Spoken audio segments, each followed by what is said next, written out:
యువ సంగ్రామ సదస్సు నేపథ్యంలో బీఆర్ఎస్ నేతల అక్రమ అరెస్టులపై మరింత సమాచారం మా క్రైమ్ బ్యూరో చీఫ్ భాస్కర్ ద్వారా తెలుసుకుందాం. భాస్కర్, చెప్పండి, యువ సంగ్రామ సదస్సుకు హాజరు కాకుండా బీఆర్ఎస్ నేతలను ఎక్కడికక్కడ సర్కారు అడ్డుకుంటుంది. హైకోర్టు అనుమతి ఉన్నప్పటికీ కూడా బీఆర్ఎస్ నేతల నిర్బంధ కాండ కొనసాగుతుంది. ఒకవైపు ఆర్ఎస్ ప్రవీణ్ కుమార్ను హౌస్ అరెస్ట్ చేశారు, మరోవైపు సవితా ఇంద్రారెడ్డిని హౌస్ అరెస్ట్ చేశారు. దీనికి సంబంధించి పూర్తి అప్డేట్స్ ఏంటి?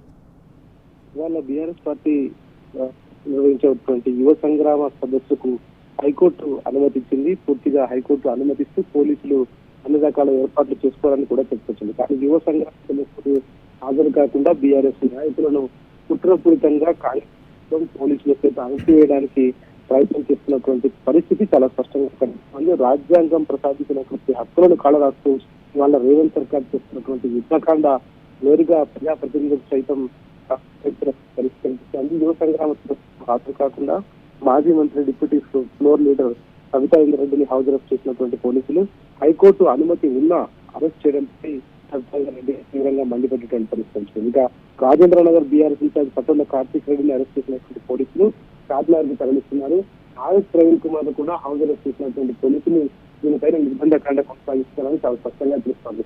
నిరుద్యోగులపై కూడా ప్రభుత్వం కుట్రలు కొనసాగుతున్నాయి. యువ సంఘ మొదట అనుమతి నిరాకరించినప్పటికీ హైకోర్టు జోక్యంతో అనుమతి ఉన్నప్పటికీ బీఆర్ఎస్ నాయకులు అరెస్ట్ చేస్తున్నటువంటి పోలీసులు నిర్బంధ కాండ కొనసాగుతుంది. దీనిపైన బీఆర్ఎస్ నాయకులు ఎక్కడికక్కడ తీవ్ర స్థాయిలో మండిపడతామని పరిష్కరిస్తుంది. ఇక మాజీ పోలీసు అధికారి డాక్టర్ ఆర్ఎస్ ప్రవీణ్ కుమార్ ను హౌస్ అరెస్ట్ చేయడం పట్ల ఆయన తీవ్రంగా స్పందించారు. మల్కాజ్గిరి కమిషన్ పరిధిలోని సూర్యనగర్ స్టేడియంలో బహిరంగ సభలో పాల్గొనడానికి నేను సిద్ధమవుతుండగా సైబరాబాద్ పోలీసులు ఈ రోజు ఉదయం నా ఇంటికి చేరుకొని నన్ను హౌస్ అరెస్ట్ చేయడం జరిగింది. ఈ ఘటనపై నేను తీవ్ర ఆశ్చర్యం మరియు దిగ్భ్రాంతిని వ్యక్తం చేస్తున్నాను.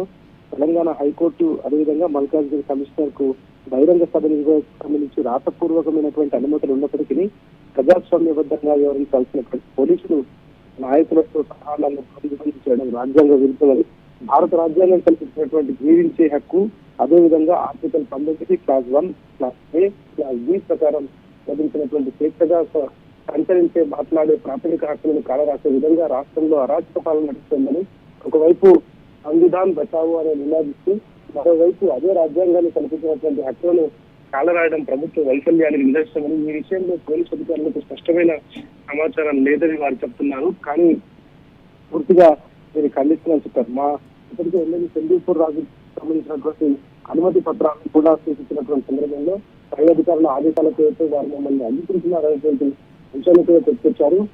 నాకు గనక ఆ బహిరంగ సభకు హాజరయ్యే అనుమతి లభించకపోతే నేను ఖచ్చితంగా నా నివాసంలోనే ఆమరణ దీక్ష చేస్తానని కూడా ఆయన ఆమరణ దీక్షను ప్రారంభించినటువంటి పరిస్థితి. రాజ్యాంగబద్ధమైనటువంటి హక్కుల రక్షణ కోసం ప్రజాస్వామ్య విలువలను కాపాడాలని డీజీపీని కూడా హోంమంత్రి సైతం కోరుతున్నానని ఆయన చెప్పుకొచ్చారు. ఈ మొత్తం ఇన్సిడెంట్ లో ఇటు ఎక్కడికెక్కడ యువ సంగ్రామ సదస్సుకు అనుమతి ఉన్నా హైకోర్టు అనుమతి ఇచ్చినటువంటి తర్వాత కూడా నాయకులు నిర్బంధించడం రాజ్యాంగ స్ఫూర్తికి న్యాయస్థానాల పట్ల గౌరవానికి విరుద్ధమైనటువంటి కూడా స్పష్టంగా తెలుస్తోంది.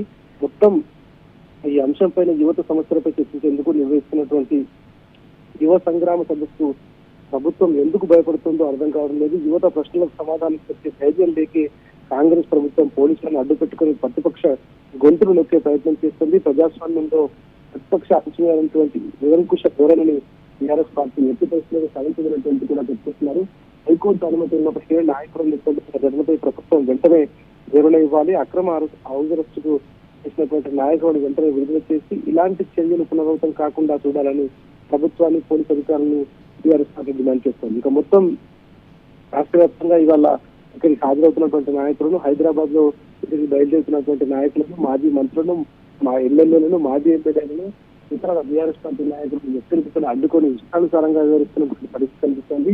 పోలీసులు కేవలం రేవంత్ సర్కార్ సంబంధించినటువంటి అంశంలో రేవంత్ కు అడుగులకు అడుగులు ఇస్తున్నారు తప్ప ఇక్కడ రాజ్యాంగ స్ఫూర్తికి అనుగుణంగా కానీ ప్రజలకు సంబంధించినటువంటి హక్కులను కాపాడడంలో కానీ ఎక్కడా కూడా సరైనటువంటి నిర్ణయం తీసుకోవడం లేనటువంటిది చాలా స్పష్టంగా తెలుస్తోంది. ఇలాగే కొనసాగితే రాబోయే రోజులలో రేవంత్ సర్కారును కుక్కుటి వేలతో ప్రతినిధి చేస్తామనేటువంటి కూడా యువత చెప్తా ఉంది. ఇప్పటికే ఈ అంశంకు సంబంధించి ఇటు అశోక్ నగర్ లో ఓయూలో కూడా భారీగా పోలీసులు మోహరించారు. ఎప్పుడు ఏం జరుగుతున్నటువంటి టెన్షన్ కనిపిస్తుంది. కానీ ఎట్టి పరిస్థితుల్లో సంగ్రామ సదస్సును జరిపి తిరుగుతామని బీఆర్ఎస్ పార్టీ పెద్ద ఎత్తున అక్కడికి హాజరైన ఇస్తామని యువత కూడా చెప్తున్నటువంటి పరిస్థితి కనిపిస్తోంది. ఇవాళ 10 గంటల కల్లా మొదలైనటువంటి ఈ సమావేశానికి భారీ ఎత్తున యువత ఇక్కడికి చేరుకోవడానికి సిద్ధమవుతున్నటువంటి పరిస్థితి కనిపిస్తోంది Kumar. Right, thank you Bhaskar.